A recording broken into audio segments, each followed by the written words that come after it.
پیر دستگیر حضور غوث اعظم شیخ عبد القادر جیلانی رحمۃ اللہ علیہ نے اپنی زندگی کا ایک لمبا عرصہ مجاہدات میں گزارا۔ جب آپ بغداد شریف میں علم دین پڑھتے تھے، آپ کا معمول تھا کہ مدرسے کے اسباب پڑھ کر جنگل کی طرف نکل جایا کرتے تھے اور وہیں اپنے سبق یاد کرتے تھے، عبادت میں مصروف اور مشغول رہا کرتے تھے۔ اسی زمانے کی بات ہے کہ ایک روز حضور غوث اعظم شیخ عبد القادر جیلانی رحمۃ اللہ علیہ نے کسی غار کے قریب ایک پتھر کو دیکھا۔ اس پر ایک درود پاک لکھا ہوا تھا اور ساتھ ہی یہ بھی لکھا تھا کہ یہ درود جو پتھر پر لکھا ہے اسے ایک مرتبہ پڑھنے سے 50,000 درود شریف پڑھنے کا ثواب ملتا ہے۔ حضور غوث اعظم رحمۃ اللہ علیہ نے وہ درود شریف لکھ لیا اور اسے پڑھنے لگے۔ بعد میں ایک روز آپ کو خواب میں پیارے آقا مکی مدنی محمد مصطفیٰ صلی اللہ علیہ وآلہ وسلم کی زیارت ہوئی۔ آپ نے آخری نبی رسول ہاشمی صلی اللہ علیہ وسلم سے اس درود شریف کے متعلق پوچھا کہ کیا یہ وہی درود شریف ہے جس کے پڑھنے سے 50,000 درود شریف پڑھنے کا ثواب ملتا ہے؟ سرکار عالی وقار مکی مدنی تاجدار مدینہ صلی اللہ علیہ وآلہ وسلم نے فرمایا، اس درود شریف کے پڑھنے سے 50,000 کا نہیں بلکہ 70,000 درود شریف کا ثواب ملتا ہے۔ سبحان اللہ۔ اللہ پاک کے اپنے محبوب کی امت پر کرم نوازیاں دیکھی کہ جو بندہ ایک بار درود شریف پڑھے، روایت کے مطابق اسے 10 نیکیاں ملتی ہیں، 10 گناہ معاف ہوتے ہیں اور 10 درجات ہی بلند کیے جاتے ہیں۔ یہی کرم نوازی کتنی عظیم ہے کہ ایک مرتبہ درود شریف پڑھنے سے اتنا ثواب ملے۔ اس پر مزید کرم بالائے کرم کہ ایسے درود شریف بھی ہیں جنہیں صرف ایک مرتبہ پڑھنے سے صرف ایک درود شریف کا ثواب نہیں بلکہ کئی ہزار درود شریف کا ثواب ملتا ہے۔ حضور غوث پاک شیخ عبد القادر جیلانی نے پتھر پر لکھا ہوا جو درود شریف آپ پیارے آقا مکی مدنی محمد صلی اللہ علیہ وسلم نے خواب میں تشریف لا کر بتایا کہ اسے ایک مرتبہ پڑھنے کے 70,000 درود شریف کا ثواب ملتا ہے۔ سبحان اللہ، کاش ہم ان کرم نوازیوں کی قدر کو جان پائیں۔ ہمارے پیر غوث پاک رحمت اللہ علیہ فرماتے ہیں، اے محمد، اللہ پاک کا شکر ادا کیا کرو، پہلی امتیں جتنا عمل کرتی تھی اللہ پاک ان کی نسبت تم سے تھوڑے عمل پر ہی راضی ہو جاتا ہے۔ مزید فرماتے ہیں کہ مسجد کو لازمی پکڑو اور نبی رحمت صلی اللہ علیہ وآلہ وسلم پر کثرت سے درود شریف پڑھا کرو۔ اللہ پاک ہمیں کثرت سے درود شریف پڑھنے کی توفیق عطا فرمائے۔ یہ درود شریف قادری حضرات اپنے مریدوں کو روزانہ 511 مرتبہ یا 111 مرتبہ پڑھنے کی تلقین کیا کرتے ہیں۔ یہ درود شریف رحمت خداوندی کا خزانہ ہے، لہٰذا جو شخص اس درود شریف کو روزانہ 111 مرتبہ تاحیات پڑھتا رہے گا وہ رحمت خداوندی سے مالا مال ہو جائے گا، اور جو شخص روزانہ اس درود پاک کو کم از کم ایک بار ضرور پڑھیں اس سے ہزاروں نعمتیں حاصل ہوں گی۔ نمبر 1، رزق میں برکت ہوگی، تمام کام آسمان سے ہو جائیں گے، رضا کے وقت کلمہ نصیب ہوگا، موت کے وقت جان کنی کی سختی سے محفوظ رہے گا، قبر میں وسعت ہوگی، کسی کی محتاجی نہیں رہے گی، مخلوق خدا اس سے محبت کریں گے۔ ناظرین کرام، اس سے معلوم ہوا کہ اس درود پاک اور اس سے برکت حاصل کرنے کے لیے اسے روزانہ ہمیں پڑھنا چاہیے۔ اس کے علاوہ رسول اکرم صلی اللہ علیہ وسلم کے قرب اور اس کی زیارت کے لیے بھی یہ درود شریف بہت مؤثر ہے۔ مگر آپ اگر رزق کی کمی کا شکار ہیں، پریشانی اور مشکلات میں گھرے ہوئے ہیں تو اس درود کو اپنا معمول بنا لیجئے۔ تمام بھائی جو حضور غوث پاک سے عشق و محبت کرتے ہیں، حضور غوث پاک کو مانتے ہیں، وہ کمنٹ باکس میں یا غوث اعظم لکھ دیجئے۔ اللہ ہمارے رزق، مال و جان اور عزت میں برکت عطا فرمائے اور ہماری مغفرت عطا فرمائے۔ بسم اللہ الرحمن الرحیم۔ السلام علیکم۔ حضور سیدنا غوث اعظم فرماتے ہیں، میں 10 برس کی عمر میں اپنے شہر کے مکتب میں حصول علم کے لیے جایا کرتا تھا۔ اس وقت میرے ساتھ ملائکہ بھی ہوتے تھے جو میرے آگے پیچھے میری حفاظت کی غرض سے چلتے تھے۔ جب میں مدرسہ پہنچتا تھا تو وہ بار بار منادی کرتے تھے، اللہ کے ولی کے لیے جگہ خالی کر دو، چنانچہ وہ میرے لیے جگہ خالی کر دیتے تھے۔ ایک مرتبہ میں نے ایک ایسے شخص کو دیکھا جس نے فرشتوں کی آواز سن کر کہا کہ یہ نہایت معزز گھرانے کا فرد ہے اور عن قریب اس کو وہ عظمت اور بزرگی حاصل ہوگی جس میں کوئی مزاحمت نہ ہوگی، اس کو ایسا قرب نصیب ہوگا کہ اس کو کوئی فریب نہ دے سکے گا۔ پھر 40 برس بعد میں نے اس شخص کو پہچانا، وہ شخص ابدالوں میں سے تھا۔ حضرت شیخ ابو سعود احمد بن ابی بکر سے مروی ہے، حضور سیدنا غوث اعظم نے فرمایا، میں 25 سال تک تنہا عراق کے بیابانوں میں پھرتا رہا۔ میں لوگوں کو نہ جانتا تھا، لوگ مجھے نہیں جانتے تھے۔ اسی دوران میرے پاس رجال الغیب اور جنات تشریف لائے جنہیں میں طریقت اور رسول اللہ کی تعلیم دیا کرتا تھا۔ ابتدا میں جب میں عراق میں داخل ہوا تو حضرت خضر میرے ہم سفر تھے اور میں انہیں اس وقت سے پہچانتا نہیں تھا۔ ان کے ساتھ میرا معاہدہ ہوا کہ میں ان کے کسی حکم کی خلاف ورزی نہیں کروں گا۔ ایک مرتبہ انہوں نے مجھے ایک جگہ بیٹھنے کا حکم دیا، میں اسی جگہ 3 سال بیٹھا رہا۔ سال میں ایک مرتبہ حضرت خضر میرے پاس تشریف لاتے اور فرماتے، یہی تیرا مقام ہے جہاں تجھے پہنچایا گیا ہے۔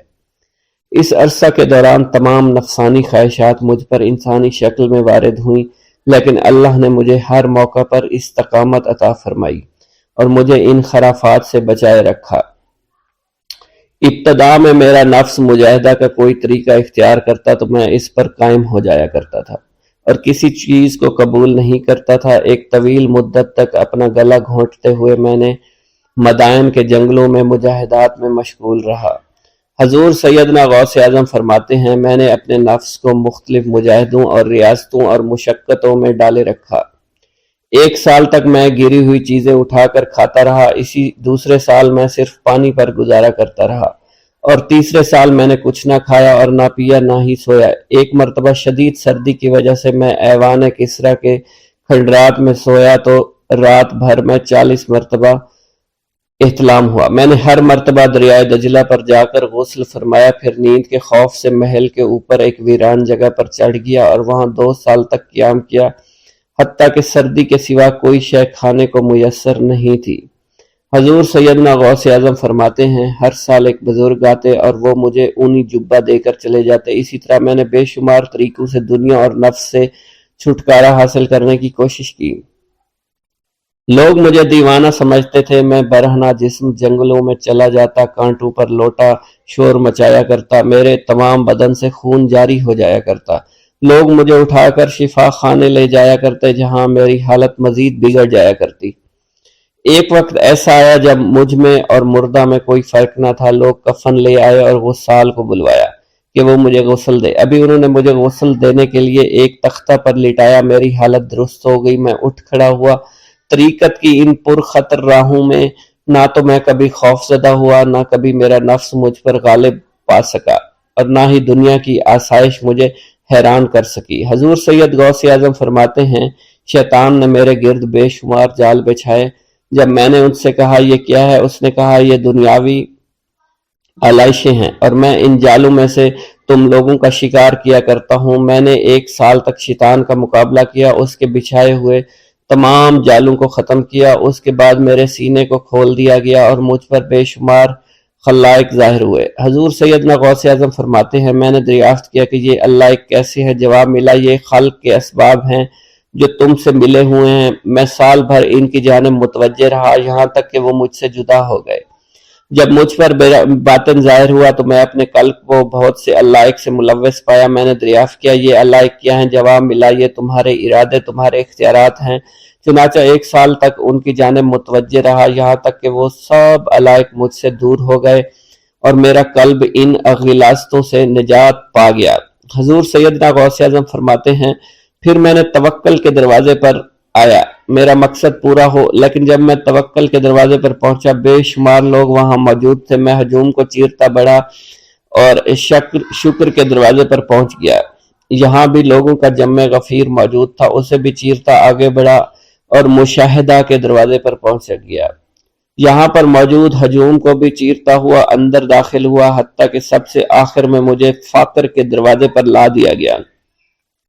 فاقر کا دروازہ خالی تھا۔ جب میں اس دروازے میں داخل ہوا تو دیکھا جن جن چیزوں کو میں نے ترک کیا تھا وہ سب یہاں موجود تھی۔ یہاں مجھے ایک بہت بڑے روحانی خزانے کی فتوحات سے نوازا گیا۔ میرے لیے تمام دنیا کے خزانے کھول دیے گئے۔ مجھے روحانی عزت، دائمی غنا اور خالص آزادی عطا فرمائی گئی۔ میری تمام چیزیں جو میری ہستی اور میری صفات سب معدوم ہو گئی تھی، وہ میری ہستی کی جگہ کسی اور نے لے لی تھی۔ حضرت شیخ ابو سعید مخزومی نے حضور سیدنا غوث اعظم کو خرقہ خلافت سے نوازا اور فرمایا: اے عبد القادر، یہ وہ خرقہ ہے جو حضور نبی کریم صلی اللہ علیہ وسلم نے سیدنا علی المرتضیٰ کو عطا فرمایا۔ سیدنا علی المرتضیٰ نے یہ خرقہ خواجہ حسن بصری کو عطا فرمایا، جس سے ہوتا ہوا یہ مجھ تک پہنچا، اور یہ تمہاری امانت تھی جو میں نے تم تک پہنچا دی۔ حضور سیدنا غوث اعظم نے جب خرقہ مبارک کو زیب تن کیا تو آپ پر بے شمار انوار و تجلیات کی بارش ہونا شروع ہو گئی۔ بسم اللہ الرحمن الرحیم۔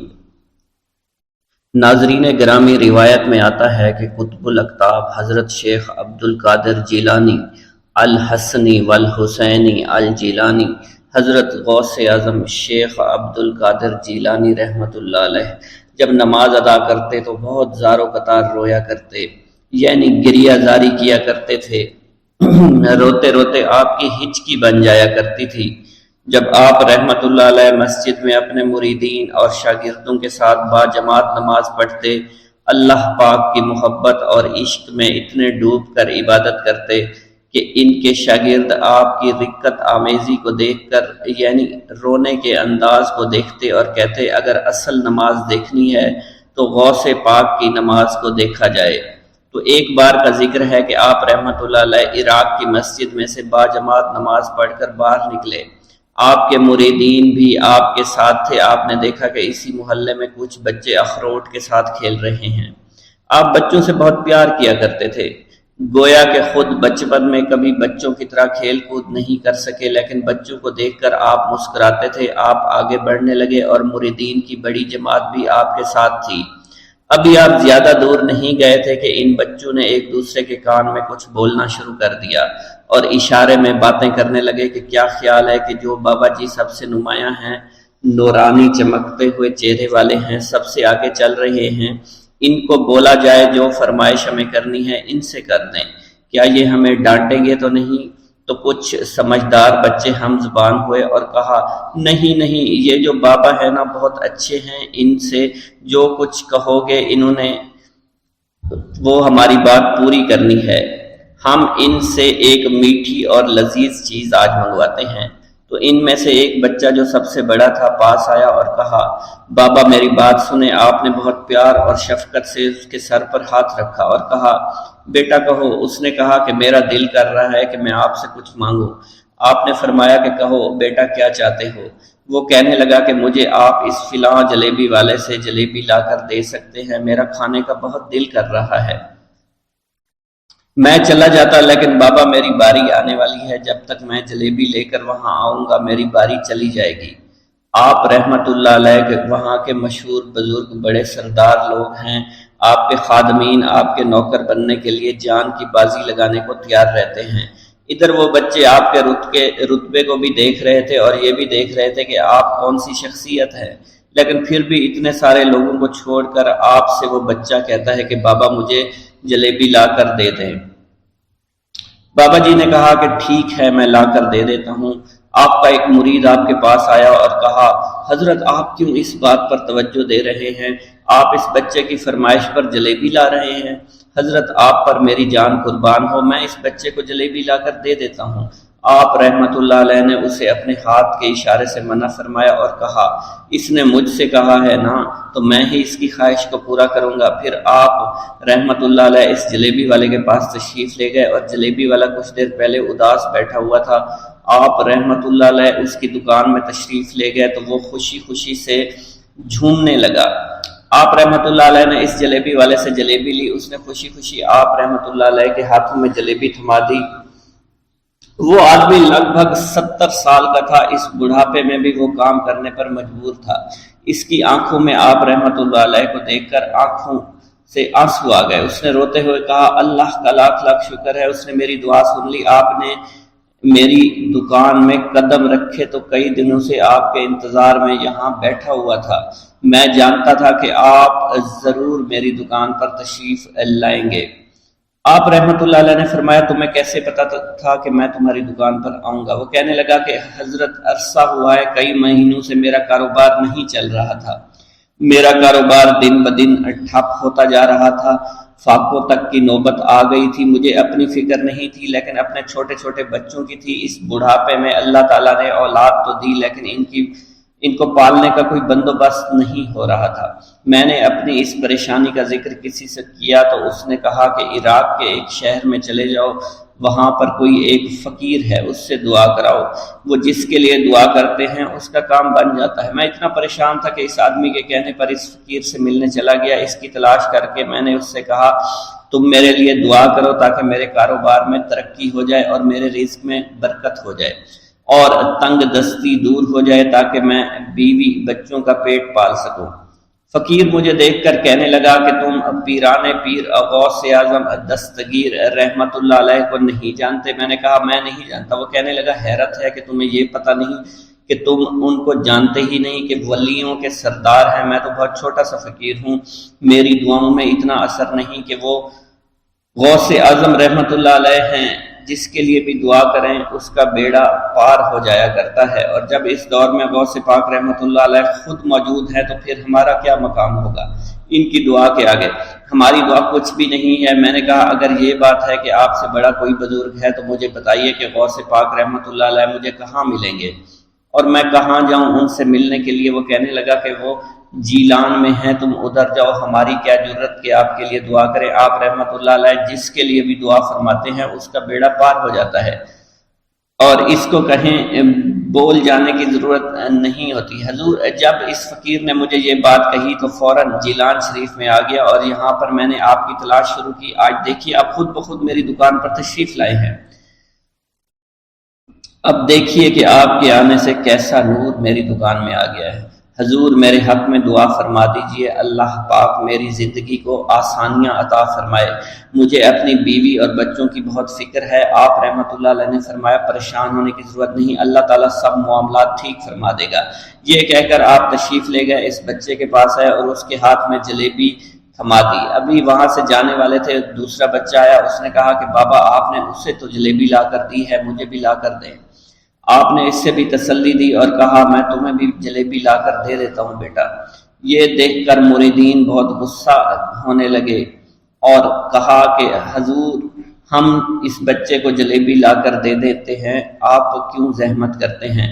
لیکن آپ نے فرمایا نہیں، یہ بچے مجھ سے کہہ رہے ہیں نا، میں ان کا نہیں ٹال سکتا۔ حضور آپ بہت مصروف شخصیت ہے، کیوں ان چھوٹے بچوں کی باتیں سن رہے ہیں؟ آپ نے ہاتھ کے اشارے سے انہیں روکا اور فرمایا، اللہ تعالیٰ نے ہمیں جس کام کے لیے چنا ہے بس وہ کام ہی ہم کر رہے ہیں، تم لوگ اللہ پاک کی حکمت کو نہیں سمجھ رہے۔ پھر آپ جتنی بار وہ بچے آپ کو بھیجتے رہے، آپ رحمت اللہ علیہ ان کے لیے جلیبیاں لاتے رہے، حتیٰ کہ آخری بچے کو بھی آپ نے جلیبی لا کر دے دی اور وہ مزے سے کھانے لگے۔ جلیبی کھانے کے بعد وہ آپ کو دعائیں کرنے لگے اور کہا آپ بہت اچھے انسان ہیں، جیسا کہ آپ کے بارے میں ہم نے سنا تھا آپ ویسے ہی ہیں، آپ اخلاق کے بہت عمدہ ہیں، آپ کی سخاوت کے بارے میں ہم نے جتنا سن رکھا تھا آپ اتنے ہی سخی ہیں، ہم آپ سے بہت خوش ہوئے۔ آپ رحمت اللہ علیہ مسکرائے، بچوں کی خوشی دیکھ کر آپ کو دلی اطمینان ملا۔ اب ایک اور نماز کا وقت ہو رہا تھا، آپ نے مریدین سے کہا کہ چلو نماز پڑھنے کے لیے مسجد میں چلتے ہیں۔ وہ سب مل کر مسجد میں چلے گئے اور اللہ کی عبادت میں مصروف ہو گئے۔ ایک گاؤں کے بارے میں کہا جاتا تھا کہ جہاں قدرت کی بے پناہ نعمتیں تھیں، اللہ پاک نے وہاں کے لوگوں کو مالا مال کیا ہوا تھا۔ ایسی نعمتیں کہ جن نعمتوں کو دیکھ کر انسان اکثر مغرور ہو جایا کرتے ہیں، مگر وہاں پر کچھ مسلمان تھے اور سب سے بڑی اور بری بات یہ تھی کہ وہاں کے تمام لوگ کافر تھے۔ وہ کفار اپنی دولت پر بہت فخر کیا کرتے تھے کیونکہ ان میں ہر ایک انسان بہت دولت مند تھا، ہر ایک کے پاس بے بہا پیسے تھے، کسی کو پیسوں کی کمی نہیں تھی۔ وہاں کے سردار کی ایک اکلوتی بیٹی تھی جس کو سردار بے پناہ پیار کرتا تھا۔ اس سردار کی بیٹی بے پناہ مغرور، ظالم، گھمنڈی تھی۔ وہاں پر غریب لوگ صرف مسلمان ہی تھے، تمام کافر ایک دوسرے کی مدد کیا کرتے تھے، لیکن مسلمانوں کی مدد کرنے والا وہاں پر کوئی نہ تھا۔ وہاں پر انہیں کوئی دیکھنے والا نہ تھا۔ سردار کی بیٹی کو کالے جادو میں خوب مہارت حاصل تھی اور وہ جادو کی وجہ سے وہاں پر رہنے والے غریبوں پر بہت ظلم کیا کرتی تھی۔ تمام مسلمان اس سے بے حد پریشان تھے اور وہ لوگوں کو غلام بناتی اور مزدور بناتی تھی۔ اگر ان میں کوئی اس کی بات نہ مانتا تو اس کو قیدی بنا کر اپنے اشاروں پر نچایا کرتی تھی۔ اس بستی میں چونکہ اکا دکا مسلمان تھے جن کا کوئی پرسان حال نہیں تھا، کوئی بھی ان کو بچانے والا نہیں تھا۔ جب وہ سردار کی بیٹی کے ظلم حد سے بڑھ گئے تو مسلمانوں میں سے ایک بوڑھے شخص نے اللہ کے حضور گڑ گڑا کر دعائیں کی، اے اللہ ہمارے چند نسلیں جو یہاں پر بچی ہوئی ہیں، ان نسلوں کو تو بچا لے۔ یہ سردار کی بیٹی جس نے ہمارا جینا دشوار کر رکھا ہے، یہاں کوئی بھی انسان ہمارا حال نہیں پوچھتا اور نہ ہی ہمارے پاس مال و دولت ہے اور نہ ہی ہمارے پاس جسمانی طاقت بچی ہے۔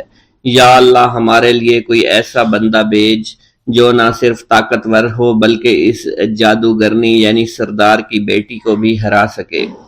اللہ رب العزت نے اس بوڑھے کی دعا کو قبول فرمایا اور یوں اس جگہ پر ایک اللہ والے کو بھیج دیا، اور وہ اللہ والے ایسے ہی بستی میں داخل نہیں ہوئے بلکہ ایک دن کچھ عجیب واقعہ ہوا۔ ان کافروں کا سردار جنگل میں سیر سپاٹے کرتے ہوئے نکلا تھا، بڑی شان سے چلتا ہوا وہ سفر کر رہا تھا۔ اچانک ایک زہریلا سانپ اس کے سامنے آیا۔ اس زہریلے سانپ نے بادشاہ کو ڈس لیا اور وہ بے ہوش ہو کر زمین پر گر پڑا اور تڑپنے لگا۔ اس کے جو ساتھی تھے انہوں نے جب اپنے سردار کو یوں تڑپتا ہوا دیکھا اور سردار کی غیر حالت دیکھی تو کہ جسے ایک زہریلے سانپ نے کاٹ لیا ہے، تو وہ فوراً اسے اٹھا کر گھر لے آئے تاکہ اسے بچانے کے لیے کچھ کیا جا سکے۔ اس لڑکی نے اپنے باپ کی جب یہ حالت دیکھی تو اپنے آس پاس کے بڑے بڑے حکیموں کو بلایا، لیکن عجیب بات یہ تھی کہ لاکھ کوشش کے باوجود زہر نکالنے میں سارے ناکام ہو رہے تھے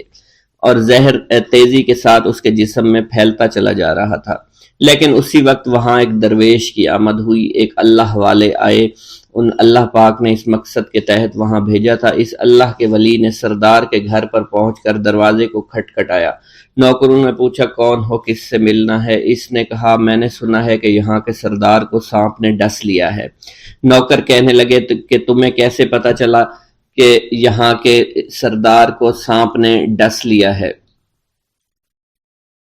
تم تو ہمیں اجنبی لگتے ہو، ہم نے تمہیں آج تک یہاں نہیں دیکھا ہے۔ اس نے کہا میں مسافر ہوں اور مجھے خبر ملی ہے کہ یہاں کے سردار کو ایک زہریلے سانپ نے ڈس لیا ہے اور کوئی بھی اس کا علاج نہیں کر پا رہا۔ نوکروں نے کہا تم کون ہو؟ اللہ والے نے کہا میں حکیم ہوں اور میں ان کے علاج کی غرض سے یہاں آیا ہوں۔ وہ نوکر اللہ والے کی حالت دیکھ کر ہنسنے لگے کیونکہ آپ نے پھٹے پرانے کپڑے پہن رکھے تھے اور دیکھنے سے بہت غریب معلوم ہوتے تھے۔ وہ نوکر کہنے لگے کہ اتنے بڑے سردار کا علاج کرو گے؟ ارے یہاں تو اس کے پاس بڑے بڑے حکیم بلائے گئے ہیں، ہمارے سردار کے پاس پیسوں کی کوئی کمی نہیں ہے، اور وہ تم جیسے غریب سے بھلا کیوں علاج کروائیں گے؟ درویش نے کہا اگر تم چاہتے ہو تمہارے سردار کی جان بچ جائے پھر مجھے اندر جانے دو۔ غلام کہنے لگا ٹھیک ہے ہم اندر جا کر اجازت لے کر آتے ہیں۔ نوکر اندر گئے، سردار کی بیٹی سے کہا ایک غریب آیا ہے، کپڑوں سے فقیر معلوم ہوتا ہے لیکن کہتا ہے میں سردار کا علاج کر سکتا ہوں اور میں سردار کا علاج کروں گا۔ جو زہر تیزی کے ساتھ جسم میں پھیل رہا ہے میں اس کو باہر نکال پھینک کروں گا۔ اس کی بیٹی کہنے لگی ٹھیک ہے بلا لو۔ جب وہ اللہ والے اس کے گھر کے اندر گئے تو دیکھا سردار تڑپ رہا تھا، ٹانگ کو بار بار بستر پر پٹخ رہا تھا۔ اللہ والے نے اس کے پیر کی طرف دیکھا جہاں سانپ نے اس کو کاٹا تھا، اسی جگہ اللہ والے نے تھوک دیا، فوراً وہاں سے بھاگ گئے۔ اس کے سارے سپاہی اس کی بیٹی دیکھ کر حیران رہ گئے کہ یہ بھلا کون سا دیوانہ ہے کمرے میں آیا، علاج کی بجائے اسی جگہ پر تھوک دیا جہاں صرف کاٹا تھا، اور بھاگ بھی گیا۔ اس کو کوئی گرفتار نہیں کر سکا۔ سردار کی بیٹی غصے میں تل ملا اٹھی کہ اس نے جو گستاخی کی ہے اس کی کوئی بات نہیں، تھوک کو میں صاف کروا دوں گی، مگر اس کو تو میں ابھی گرفتار کرواتی ہوں۔ اور اس نے اپنے سردار کے ایک نوکر سے کہا کہ اس تھوک کو صاف کرو۔ اس نوکر نے تھوک کو صاف کرنے کی بجائے اس کو اچھی طرح سے ٹانگ پر مل دیا۔ لڑکی نے کہا کیا کر رہے ہو؟ اس فقیر نے میرے باپ کی ٹانگ پر تھوک دیا، اب اس تھوک کو تم مل رہے ہو؟ حکیم نے اپنے ہاتھ کے اشارے سے سردار کے بیٹے کو روک دیا۔ جیسے اس تھوک کو سردار کی ٹانگ پر ملا گیا، فوراً سارا زہر ختم ہو گیا۔ جو ٹانگ کٹنے کے قابل تھی وہ ٹانگ بالکل ٹھیک ہو چکی تھی، جو نیلی پڑ چکی تھی اب اصلی حالت میں آہستہ آہستہ واپس آ رہی تھی۔ اور جب وہ قبیلے کا سردار بالکل ٹھیک ہو گیا، ہوش میں آ گیا، تو حیران رہ گیا۔ اسے بتایا کہ فقیر بابا کے تھوک کی وجہ سے آپ ٹھیک ہوئے ہیں۔ اس نے کہا وہ بزرگ تو ہمارے لیے مسیحا ہے، تم لوگوں نے انہیں جانے کیوں دیا؟ انہیں میرے پاس لے کر آؤ، انہوں نے ہم پر بہت بڑا احسان کیا ہے، ہم اس کے احسان کا بدلہ ضرور چکائیں گے۔ اس کی بیٹی جو خاموشی سے باپ کو دیکھ رہی تھی، اس نے کچھ بھی نہ کہا۔ گاؤں کے سردار کے کہنے پر سارے سپاہی اللہ والے کو ڈھونڈنے کے لیے نکل گئے۔ وہ چاروں طرف پھیل گئے، لیکن کہیں بھی اللہ والے کا پتہ نہیں چل رہا تھا۔ پھر جب سپاہی تلاش کرتے کرتے جنگل میں داخل ہوئے، وہاں ایک درخت کے نیچے ایک آدمی کو عبادت کرتے ہوئے دیکھا۔ وہ غور سے اس کو دیکھ رہے تھے اور کہہ رہے تھے یہ کس طرح کی عبادت کر رہے ہیں؟ ہم لوگ تو اپنے بتوں کے آگے ہاتھ جوڑتے ہیں، یہ نہ جانے کس کو سجدہ کر رہے ہیں۔ خیر، عبادت کے فوراً بعد اللہ والے کو پکڑ لیا، گاؤں کے سردار کے سامنے پیش کیا۔ وہ کہنے لگا آپ کون ہیں اور کہاں سے آئے ہیں؟ سب سے پہلے تو میں گستاخی کی معافی چاہتا ہوں، میرے لوگوں نے آپ کے ساتھ بڑی بدتمیزی کی، لیکن آپ کی وجہ سے آج میں زندہ ہوں۔ ہم گناہ گاروں کی وجہ سے آپ جیسے لوگوں کو بہت تکلیف ہوئی ہے، اس لیے میں معذرت چاہتا ہوں۔ آپ سے درخواست کرتا ہوں کہ آپ میری طرف سے یہ قیمتی لباس یعنی کپڑے اور عربی گھوڑا قبول کیجئے۔ اللہ والوں نے اس کی طرف مسکرا کر دیکھا اور کہا یہ گھوڑا، یہ لباس بہت قیمتی ہے، مگر یہ لباس پہن کر اس گھوڑے کے لیے گھاس کاٹوں گا تو کیا اچھا لگوں گا؟ سردار نے کہا فکر نہ کریں، گھوڑے کے ساتھ ساتھ ہم آپ کو نوکر بھی دیں گے۔ اللہ والے نے کہا کہ اتنی مال و دولت اور نوکروں کے ساتھ میں اکیلا رہوں گا؟ گاؤں کا سردار بولا حضور آپ کی یہ بات سن کر میں سوچ میں گم ہو گیا ہوں، لیکن یہ میری بیٹی آپ کے سامنے حاضر ہے۔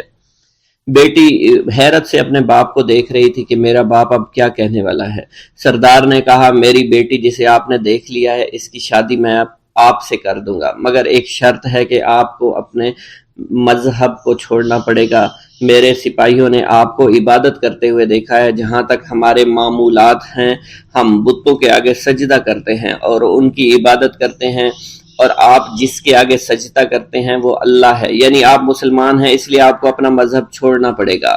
کیا آپ ایسا کر سکتے ہیں؟ اللہ والے نے کہا کہ مجھے ایک بات بتائیے، آپ سب کچھ دیکھ رہے ہیں، آپ نے مجھے یہ بھی دعا دی کہ میری اولادیں ہوں اور آپ کی نسل آپ کی بیٹی سے چلے گی۔ مجھے ایک بات بتائیں، اگر ان بچوں میں سے کسی بچے کو خدا نہ خواستہ کچھ ہو گیا تو کس کو رونا پڑے گا؟ سردار نے جواب دیا اگر خدا نہ خواستہ کچھ ایسا ہوا تو رونا مجھ کو ہی پڑے گا۔ اللہ والا نے مسکرا کر کہا اگر یہ سارا مال لے کر مجھے رونا ہی پڑا تو آپ اپنا گھوڑا، اپنی دولت، اپنی بیٹی، ہر چیز اپنے پاس رکھ لو۔ میں خوش ہوں، میں مسلمان ہوں، میں ٹھیک ہوں۔ اگر یہ تمام چیزیں لے کر مجھے اپنا محلہ چھوڑنا پڑے تو میں اپنی جان دے کر بھی اپنے مذہب کو نہیں چھوڑوں گا۔ جس طرح آپ نے مجھے نوازا ہے، میں اسی رب کے دین کو چھوڑ کر چلا جاؤں گا۔ صرف چند پیسوں کی خاطر میں ہر دن پیسہ نہیں کر سکتا، اور اپنی درویشی میں بہت خوش ہوں۔ اللہ نے مجھے جس مقصد کے لیے بھیجا تھا وہ میرا مقصد پورا ہو جائے گا۔ گاؤں کے سردار نے پوچھا، یہ کہہ کر وہ اللہ والے جانے لگے تو سردار نے درویش کو رک جانے کا کہا اور کہنے لگے میں نے مال دے کر تمہیں آزمایا، اور تمہیں پرکھا، لیکن تم اپنے مذہب کو چھوڑنے پر راضی نہیں ہو۔ اگر تم یہی سب کرنے آئے تھے تو تمہیں اس بات کا ڈر نہیں؟ کیا تم نہیں جانتے ہم کتنے طاقتور ہیں، اور میری بیٹی اپنے عمل میں اتنی ماہر ہے کہ تمہیں یہاں کھڑے کھڑے ابھی جنگلی جانور بنا سکتی ہے۔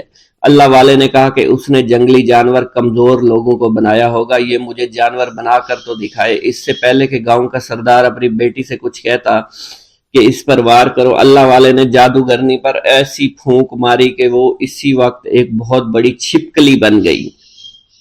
وہ کچھ بھی نہیں کر پا رہی تھی، وہ چھپکلی اتنی بڑی تھی کہ وہاں پر جتنے بھی انسان کھڑے تھے ان سب میں سب سے زیادہ اونچا اس کا قد تھا۔ وہ چھپکلی اللہ والے کے پاس آئی، اپنا زہر اس پر اگلنا چاہتی تھی کہ اسی وقت اس نے اس کے منہ پر تھوک دیا۔ تھوکنے کی دیر تھی، وہ چھپکلی جلنے لگی، اور جس سے گرمی کی وجہ سے اس کا چہرہ پگھل رہا تھا، اس کا چہرہ جل کر کالا ہو چکا تھا۔ وہ مرنے والی تھی کہ سردار دوڑتا ہوا قدموں میں آ کر گر پڑا اور معافی مانگنے لگا اور کہنے لگا، حضور، اس گستاخی کے لیے میں معذرت خواہ ہوں، آپ مجھے معاف کر دو، میں نے سچ میں آپ کو بہت کمزور سمجھا تھا، آپ کو آپ کا مذہب سے ہٹانا چاہا تھا۔ اگر میری بیٹی ٹھیک ہو جائے تو میں سچ کہتا ہوں یہاں پر جتنے لوگ ہیں ہم پوری کی پوری بستی مسلمان ہو جائیں گے۔ اللہ والے نے کہا کہ ہم تمہیں اپنے دین میں شامل کرنے کے لیے یہ سب نہیں کر رہے، بلکہ تم لوگ مسلمان بھائیوں پر جو ظلم کرتے ہو وہ ظلم کو ختم کرنے کے لیے ہم یہاں آئے ہیں۔ ہمارے دین میں جبر اور ظلم نہیں۔ اگر تمہارے بیٹی سے انسان بن کر سدھر جاتی ہے تو اس کو اس کی اصلی حالت میں لانے کے لیے میں خود کو اللہ کی بارگاہ میں پیش کروں گا اور دعا کروں گا۔ سردار کہنے لگا کہ ہاں میری بیٹی اصلی حالت میں اگر آ جائے تو پھر ہم کسی پر ظلم و ستم نہیں کریں گے، اور میں دل سے اپنی بیٹی کے لیے معافی چاہتا ہوں۔ آج سے یہ کوئی بھی جادو ٹونا اور مسلمانوں کو تنگ نہیں کرے گی، اور نہ ہی کسی مسلمان پر یہ ظلم اور جبر کرے گی۔ بس آپ اسے دوبارہ سے انسان بنا دے۔ اللہ والا نے چھپکلی پر دوبارہ سے پھونک ماری تو پھر سے انسان بن گئی، اور اللہ والے کے قدموں سے وہ لپٹ گئی، کہنے لگی، مجھے معاف کر دیجئے، مجھے معاف کر دیجئے، میں نے اپنے آپ کو بہت طاقتور سمجھا۔ اس لڑکی کا آدھا چہرہ جل چکا تھا اور کالا ہو چکا تھا۔ وہ کہنے لگی کہ آج اپنے باپ کے ساتھ میں آپ کے دست مبارک پر مسلمان ہونا چاہتی ہوں۔ میں وعدہ کرتی ہوں کہ آج سے اس بستی پر کوئی بھی کافر کسی مسلمان کے ساتھ بدتمیزی نہیں کرے گا، زیادتی نہیں کرے گا، ظلم اور جبر نہیں کرے گا، بلکہ ہم سب یہاں مل جل کر رہیں گے اور بھائی چارے کے ساتھ رہیں گے۔ ہم سب مسلمان ہو جائیں گے، اور پھر یوں اللہ والے کے ہاتھوں پوری بستی کا سردار اور اس کی بیٹی نے اسلام قبول کر لیا، اور سردار نے اللہ والے سے اپنی بیٹی کا نکاح کر دیا، اور پھر اس بستی میں ہمیشہ کے لیے امن و امان قائم ہو گیا۔ بغداد میں رہتے ہوئے بیت اللہ شریف کی زیارت۔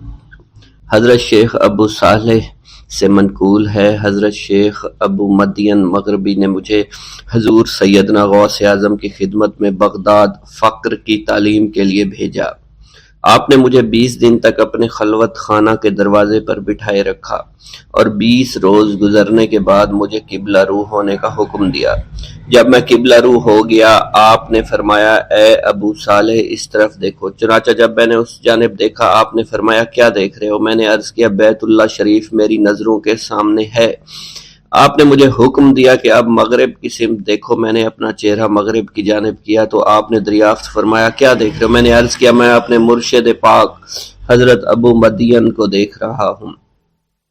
ایک مرتبہ سنان نامی عیسائی پادری نے غوث اعظم کی محفل میں حاضر ہو کر سلام عرض کیا اور حاضرین میں کھڑے ہو کر بیان دیا کہ میں یمن کا رہنے والا ہوں۔ میں نے ارادہ کیا میں اسلام قبول کروں۔ اسی دوران میرے دل پہ یہ خیال پیدا ہوا کہ میں اس دور کی سب سے بڑی شخصیت کے دست مبارک پر کلمہ پڑھوں۔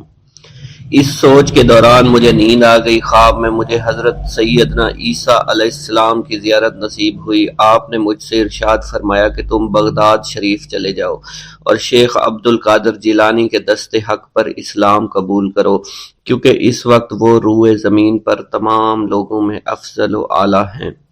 حضرت شیخ عمر الکیمانی رحمۃ اللہ علیہ سے منقول ہے، ایک مرتبہ حضرت سیدنا غوث اعظم کی خدمت میں 13 لوگ دائرہ اسلام میں داخل ہونے کے لیے حاضر ہوئے۔ ان لوگوں نے بیان کیا کہ ہم عرب کے عیسائی ہیں، ہم نے کلمہ پڑھنے کا ارادہ کیا، ابھی سوچ رہے تھے کہ کسی مرد کامل کے دست حق پر کلمہ پڑھیں، ہمیں ہاتف غیب سے آواز سنائی دی کہ بغداد جا کر شیخ عبد القادر جیلانی کے دست مبارک پر کلمہ پڑھو۔ حضرت ابو الحسن علی سے منقول ہے، فرماتے ہیں ایک مرتبہ ایک جماعت کثیر کے ہمراہ حضرت سیدنا غوث اعظم کی زیارت باسعادت کے لیے روانہ ہوا۔ اسی دوران بے شمار لوگ میرے پاس آتے رہے، اپنی مشکلات کے حل کے لیے مجھ سے کہتے رہے میں حضور سیدنا غوث اعظم سے ان کی سفارش کروں گا۔ حضرت ابو الحسن علی بن ملاعب القواس فرماتے ہیں رستے میں ایک بد اخلاق لڑکا بھی ہمارے قافلے میں شامل ہو گیا۔ مجھے اس کا علم تھا کہ یہ اکثر و بیشتر ناپاک رہتا ہے اور بول و براز کے بعد استنجا بھی نہیں کرتا۔ حسن اتفاق کے حضور سیدنا غوث اعظم سے بھی رستہ میں ملاقات ہو گئی۔ حضرت ابو الحسن علی فرماتے ہیں میں نے حضور سیدنا غوث اعظم کی خدمت میں لوگوں کے پیغامات پہنچائے اور پھر مجھ سمیت میرے ساتھ تمام موجودہ لوگوں نے آپ کے ہاتھ مبارک کو ازراہ عقیدت چومنا شروع کر دیا۔ وہ فرماتے ہیں جب اس بد اخلاق لڑکے نے حضور صلی اللہ علیہ وسلم حضور سیدنا غوث اعظم رحمۃ اللہ علیہ کا ہاتھ مبارک چوما تو بے ہوش ہو کر زمین پر گر پڑا۔ جب اس کو ہوش آیا تو اس کے چہرہ پر داڑھی نمودار ہو چکی تھی اور اس نے آپ کے دست حق پر توبہ کی، پھر اس کا شمار نیکوں میں ہوا۔ حضرت شیخ زین الدین فرماتے ہیں میں نے حضور سیدنا غوث اعظم سے علم حاصل کیا۔ اللہ عز و جل نے مجھے 1 سال میں اتنا علم دیا کہ دوسروں کو وہ علم 20 سال میں بھی نصیب نہ ہوا ہوگا۔ میں نے آپ سے مصر جانے کی اجازت طلب کی تو آپ نے فرمایا دمشق پہنچ کر غازیوں کو مصر میں داخل ہونے کے لیے تیار پائے گا تاکہ اس پر قابض ہو جائیں، مگر ان سے کہنا وہ ہرگز کامیاب نہیں ہوں گے، ہاں دوسری مرتبہ وہ ضرور کامیاب ہوں گے۔ حضرت شیخ زین الدین فرماتے ہیں جب میں دمشق پہنچا میں نے وہی حال پایا، آپ نے بیان فرمایا میں نے ان سے کہا تو وہ نہ رکے۔ جب میں مصر پہنچا میں نے خلیفہ کو ان کو مقابلے کے لیے تیار کیا، میں نے خلیفہ سے کہا گھبراؤ نہیں، تم کامیاب ہو جاؤ گے۔ جب غازی مصر پہنچے تو ان کو شکست ہوئی۔ شیخ زین الدین فرماتے ہیں خلیفہ نے مجھے اپنا ندیم خاص مقرر کر دیا اور اپنے ہر راز سے مجھے واقفیت دے دی۔ پھر دوسری مرتبہ غازی آئے، انہوں نے مصر پر قبضہ کر لیا۔ مجھے حضور سیدنا غوث اعظم کے قول کے مطابق ہر ایک سے 1.5 لاکھ دینار ملے۔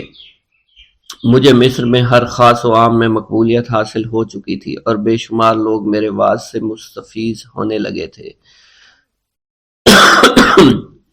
حضرت سیدنا غوث اعظم شیخ عبد القادر جیلانی کی خدمت میں ایک عورت حاضر ہوئی، آپ سے دعا کی درخواست کی کہ اس کے ہاں اولاد ہو۔ آپ نے مراقبہ میں جا کر لوح محفوظ کا مشاہدہ کیا تو وہاں لکھا تھا اس عورت کی قسمت میں اولاد نہیں ہے۔ آپ نے اللہ کے حضور اس کے لیے دعا فرمائی، غیب سے ندا آئی اس کے ہاں اولاد نہیں، آپ اس کے حق میں دعا جاری رکھیں، یہاں تک کہ غیب سے آپ کو ندا آئی کہ ہم نے آپ کی دعا کی بدولت اس کو 7 لڑکے عطا فرمائے۔ چنانچہ اس عورت کے ہاں یکے بعد دیگرے 7 لڑکوں کی دعا کی پیدائش ہوئی۔ حضرت شیخ ابو الخیر منقول ہے، فرماتے ہیں میں شیخ ابو حسن اور شیخ خلیل بن احمد اور شیخ ابو عبداللہ کی خدمت میں حاضر تھے۔ آپ نے فرمایا تم سب اپنی اپنی حاجات بیان کرو، میں انشاءاللہ تمہاری حاجات پوری کروں گا۔ شیخ ابو سعود نے کہا کہ میں ترک دنیا اختیار کرنا چاہتا ہوں۔ شیخ ابو قائد نے کہا میں مجاہدی کی قوت چاہتا ہوں۔ شیخ ابوالزاز نے کہا کہ میں خوف الہی چاہتا ہوں۔ شیخ فارسی نے کہا اللہ کے ساتھ میرا ایک حال ہے جسے میں کھو بیٹھا میں چاہتا ہوں کہ میرا وہ حال لوٹ آئے۔ شیخ جمیل نے کہا میں حفظ وقت چاہتا ہوں۔ شیخ عمر نے کہا کہ میں علم کی زیادتی چاہتا ہوں۔ حضرت شیخ ابو الخیر محفوظ فرماتے ہیں حضور سیدنا غوث اعظم نے فرمایا انشاءاللہ تم سب کی حاجات جلدی پوری ہوں گی۔ چنانچہ آپ کا قول پورا ہوا اور تمام لوگوں کی حاجات پوری ہوئی ماں سوائے شیخ خلیل کے، کیونکہ حضرت شیخ خلیل نے قطبیت مانگی تھی جس کا ابھی وقت نہیں آیا تھا۔ حضرت ابو سعود فرماتے ہیں حضرت شیخ حماد دباس کی خدمت میں حاضر ہو کر عرض کیا، حضور میں ملک شام کی جانب مال تجارت لے کر جانا چاہتا ہوں اور میرا یہ قافلہ تیار ہے، میرے پاس 700 دینار کا مال ہے۔ حضرت شیخ حماد دباس نے فرمایا، اگر تم اس سال سفر کرو گے تو تم سفر میں ہی قتل کر دیے جاؤ گے اور تمہارا تمام مال و اسباب لوٹ لیا جائے گا۔ حضرت حماد عباس کی بات سن کر وہ تاجر حضور سیدنا غوث اعظم کی خدمت میں حاضر ہوا اور حضرت حماد عباس کی بات بیان کر دی۔ آپ نے فرمایا کہ تم سفر پر جاؤ، میں تمہارا ضامن ہوں۔ آپ کا فرمان سن کر وہ سامان تجارت لے کر شام پہنچا۔ اپنا تمام مال فروخت کرنے کے بعد وہ تاجر اپنے کسی کام سے حلب گیا۔ وہاں ایک مقام پر اس نے 1000 دینار رکھ دیا اور حلب میں اپنی قیام گاہ پر واپس آ گیا۔ اس نے خواب میں دیکھا عرب بتوؤں نے ایک قافلہ لوٹا ہے، قافلہ کے کئی آدمیوں کو قتل کیا ہے جس میں وہ شامل ہے۔ اس کے بعد وہ بیدار ہوا، گھبرا کر اس جگہ پہنچا جہاں اس نے 1000 دینار رکھے تھے۔ اس کے دینار وہیں پر رکھے اس کو مل گئے۔ دینار لے کر واپس قیام گاہ پہنچا، بغداد شریف واپس جانے کی تیاری شروع کر دی۔ جب وہ تاجر بغداد شریف واپس پہنچا تو پہلے حضرت حماد عباس کی خدمت میں حاضر ہوا تو آپ نے فرمایا کہ تم پہلے حضور سیدنا غوث اعظم کی خدمت میں حاضر ہوا، کیونکہ وہ محبوب سبحانی ہیں۔ انہوں نے اللہ کے حضور تمہارے لیے 70 مرتبہ دعا مانگی، یہاں تک کہ تمہاری حقیقت کو خواب میں بدل دیا گیا۔ وہ تاجر آپ کی خدمت میں حاضر ہوا اور آپ نے حضرت حماد عباس کی بات کی تصدیق کی۔